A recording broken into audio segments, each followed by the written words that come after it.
Apple Film a Trigon Production uvádzajú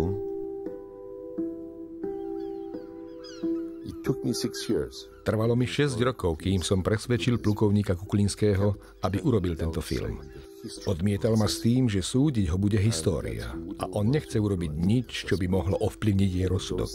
Za ten čas sa z nás stali priatelia. Na tejto pláži, na ktorej rád sledoval západ slnka, mi dal slovo dôstojníka, že spolu urobíme film. 7 dní pred príchodom nášho štábu do Spojených štátov zomrel na mozgovú príhodu. Zradca. Plukovník Richard Kuklinský poskytol CIA počas 9 rokov vyše 40 000 strán najdôležitejších dokumentov Varšavského paktu. Toto je najvyšší veliteľ paktu v roku 1980. Tu maršal Kulikov, veliteľ Varšavskej zmluvy.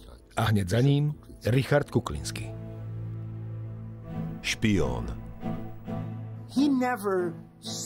On nebol špión.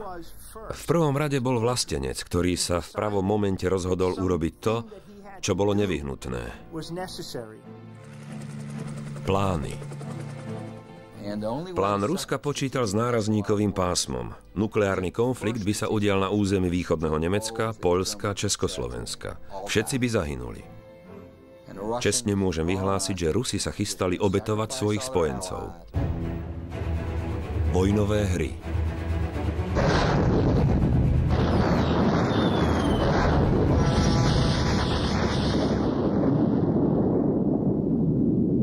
Systém.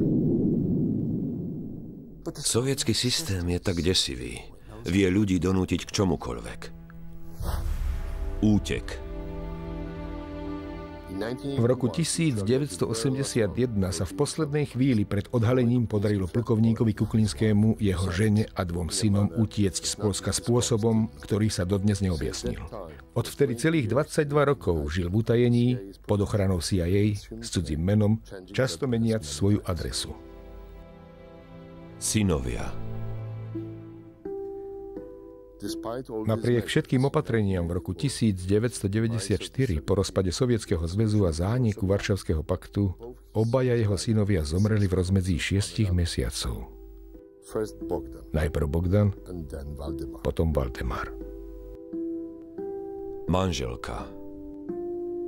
On mi tego nigdy nie mówił, ale... Nikdy to nepovedal, ale myslím si, že sa cítil vinný. Najmä po smrti našich synov. Wtedy chyba poczuł się winny.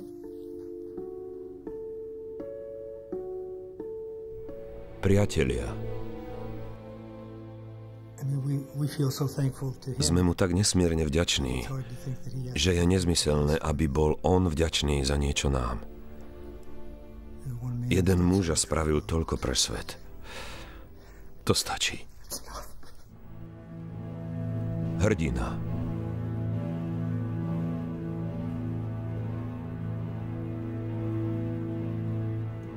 Dokumentárny film Dariuša Jablonského.